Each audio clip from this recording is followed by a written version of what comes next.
আল্লাহু রাব্বুনা মুহাম্মদ নাবিয়ুনা নাহনু মুতিওয়াহুমা নাহনু কুল্লুন হিজবুল্লাহ লা নাখাফু ইল্লাল্লাহ ওয়া'তাসিম বিহাবলিল্লাহ মুজাহিদ ফি দীনিল্লাহ আল জিহাদ সাবিলুনা আল জিহাদ সাবিলুনা নুকিমু ফি দীনিল্লাহ লা ইলাহা ইল্লাল্লাহ লাইসাল মুলকু লিজ-জালিম ওয়ালাল মুলকু লিল-খায়িন قال الله في القرآن الملك للرحمن الملك للرحمن দুনিয়াটা কার?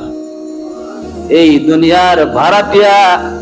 আমরা যারা ভাড়াটিয়া হিসাবে বিভিন্ন বাসায় থাকি, বাড়ির মালিকেরা দরজার সামনে গিয়া জুতা গুনে, জুতা ভাড়া দিচ্ছে স্বামী স্ত্রীর ছোট সন্তান, যদি জুতার সংখ্যা দরজার সামনে বেশি থাকে, বাড়ির মালিকের বাস আসা যাওয়া শুরু হয়ে গেছে, কিরে ভাড়া দিলাম মাত্র 2-3 সদস্য দেখে, কিন্তু এখন দেখি এত অধিক সংখ্যক জুতা দেখা যায়, তার মানে ট্যাঙ্কি তাড়াতাড়ি ভরবে, পানি তাড়াতাড়ি ফুরাবে, বাসার ময়লা আবর্জনা বাড়বে। বাসার মালিকের কত রকমের হুঙ্কার আর বকানি শোনা লাগে। শুনছেন কখনো ভাড়া থেকেছেন এরকম? আল্লাহর জমিনে আল মুলকু লির রহমান ভাড়াটিয়ার মতো থাকবেন। ইয়া মাশারাল জিন্নি ওয়াল ইনসি ইন ইসতাতা'তুম আন তানফুযু মিন আকতারিস সামাওয়াতি ওয়াল আরদি ফানফুযু। এইজন্য আল্লাহর জমিনে কোনো কাজ করতে গেলে মুনাফিকি চরিত্র প্রকাশ করা যাবে না। এটি খুব সাবধান, খুব সাবধান। মুনাফিকের জন্য কঠিন শাস্তি। হয় মুমিন হও, সিবগাতাল্লাহ, আল্লাহর রঙিন হও। এখন আল্লাহর রং কাদের কাছে আছে? মুমিন মুসলমান যারা তাদের কাছে। 2 মিনিট। মুসা আলাইহিস সালাম ফেরাউনের দরবারে গেছে। ফেরাউন মানে হার জিতের চ্যালেঞ্জ ছড়ছে, বিশাল ময়দান। মুসার মোকাবেলা করবার জন্য জাদুকরদের আহ্বান করা হয়েছে। তো জাদুকররা এসে, এখন ওই সময় নিয়ম ছিল যে সকল খেলোয়াড়দের পোশাক একই রকম হতে হবে। তো মুসা আলাইহিস সালামও খেলোয়াড়, মুসা আলাইহিস সালামের বিপরীতে যারা আছে এরাও খেলোয়াড়। বিশাল ময়দান, উভয়ে খেলবে, কি ফেরাউন বাহিনীও খেলবে, মুসাও খেলবে। তো এখন ফেরাউন বলছে যে মুসা, তোমার পোশাক তো পরিবর্তন করতে হবে, খেলোয়াড়দের মতো করতে হবে। মুসা আলাইহিস সালাম বলে, না, এই পোশাকটা কার?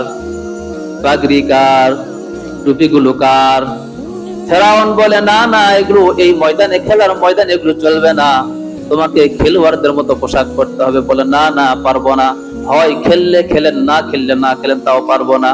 পরিশেষে জাদুকররা বলল যে মুসা যখন আমাদের খেলোয়াড়দের মতো পোশাক পরবেই না, তাহলে আমরা আমাদের পোশাকগুলো ছেড়ে মুসার পোশাকে আমরা আবৃত হলাম, আমরাই মুসার পোশাক পরলাম। ঠিক আছে। মুফাসসিরিনে কেরাম বলেন, খেলা শুরু হয়ে গেল, উভয় খেলা প্রদর্শনী করা শুরু করে দিল। জাদুকররা হাজার হাজার সাপ ছেড়ে দিল। মুসা আলাইহিস সালাম, আল্লাহ তাআলা নির্দেশ দিলেন, মুসা তোমার হাতে কি? বলে, লাঠি, শুধু ছেড়ে দাও। সূরা তাহা খুলে দেখেন, ছেড়ে দিলেন। মাত্র একটা সাপ মোকাবেলায় হাজার হাজার সাপ, এত বড় মুখ হা করছে, হাজার হাজার জাদুর প্রদর্শনী সাপের বাচ্চাগুলো এক গ্রাসেই সবগুলো খেয়ে ফেলেছে। জাদুকররা স্পষ্ট বুঝতে পারলো এটা আমাদের মতো কোনো সাধারণ খেলোয়াড় নয়, নরমাল খেলোয়াড় নয় যে আসো খেলা হবে।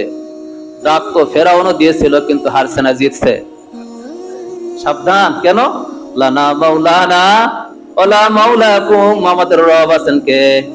আল্লাহু রাব্বুনা মুহাম্মদ নাবিয়ুনা নাহনু মুতিওয়াহুমা নাহনু কুল্লুন হিজবুল্লাহ। আমরা কার দল? দুনিয়াতে যত দল আছে আমরা কার দল? আলা ইন্না হিজবাল্লাহি হুমুল মুফলিহুন। সব সময় সর্বাবস্থায় সফল কাম তো আল্লাহর দলই হবে, বাকি সবগুলো বাতিল, সবগুলো বাতিল, সবগুলো বাতিল। আমরা কার দল হব?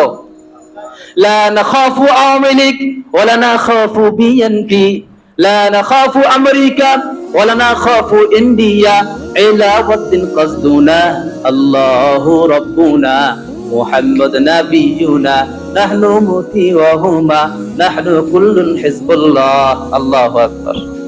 আমরা না আওয়ামী লীগ, না বিএনপি, না ইন্ডিয়া, না রাশিয়া, না ইসরায়েল, না আমেরিকা, শুধুমাত্র কুল্লুন হিজবুল্লাহ। আমরা সকলেই কার দল? কার? তাহলে সফল কাম হওয়ার সম্ভাবনা আছে। তো জাদুকররা যখন দেখলো আল্লাহু আকবার, এরা তো আমাদের মতো সাধারণ খেলোয়াড় নয়, সাথে সাথে মুসার হাতে হাত রেখে কালেমা করে মুসলমান হয়ে গেল। মুসা আলাইহিস সালাম ডাকতে বলে, আল্লাহ, আমি আর আমার ভাই হারুন সহ ফেরাউনের কাছে গেছিলাম ইমানের দাওয়াত নিয়ে, ফেরাউন কবুল করলো না, কিন্তু আমাদের মোকাবেলায় যারা খেলার কাতারে দাঁড়ালো, খেলোয়াড়ের কাতারে দাঁড়ালো, প্রতিদ্বন্দ্বী হিসেবে দাঁড়ালো, এরাই আগে ঈমান আনলো। ঘটনা কি? আল্লাহ বলে, ঘটনা হলো মুসা, আমি আল্লাহর কুদরতের খেলা, আমি আল্লাহর কাছে ভালো লেগেছে। ফেরাউন ঈমান আনে নাই, তাতে কি হয়েছে? কিন্তু খেলোয়াড়ের ময়দানে তুমি কি দেখেছো? খেলার ময়দানে তুমি যখন তাদের পোশাক আশাকে আবৃত হবে না, তাদের পোশাক গুলো পরবে না, কিন্তু সে তোমার মহাব্বতে তোমার পোশাকেই ধন্য হলো। আর আমি আল্লাহর কুদরতের খেলা জোশ এসে গেল, যারা ক্ষণিকের জন্য, মুহূর্তের জন্য আমি নবীর চরিত্রে, নবীজির পোশাকের মতো পোশাক বানাইলো, এই পোশাকের মানুষগুলোকে কেমনে জাহান্নামে জ্বালাবো। সুতরাং সাথে সাথে ইমানের দৌলত তার অন্তরটা পরিবর্তন করে দিলাম। এই জন্য আল্লাহর রঙে রঙিন হওয়া লাগবে নাকি? কারা কারা রাজি আছি? আল্লাহ সবাইকে কবুল করেন। বাকি কথা আগামী সপ্তাহে হবে।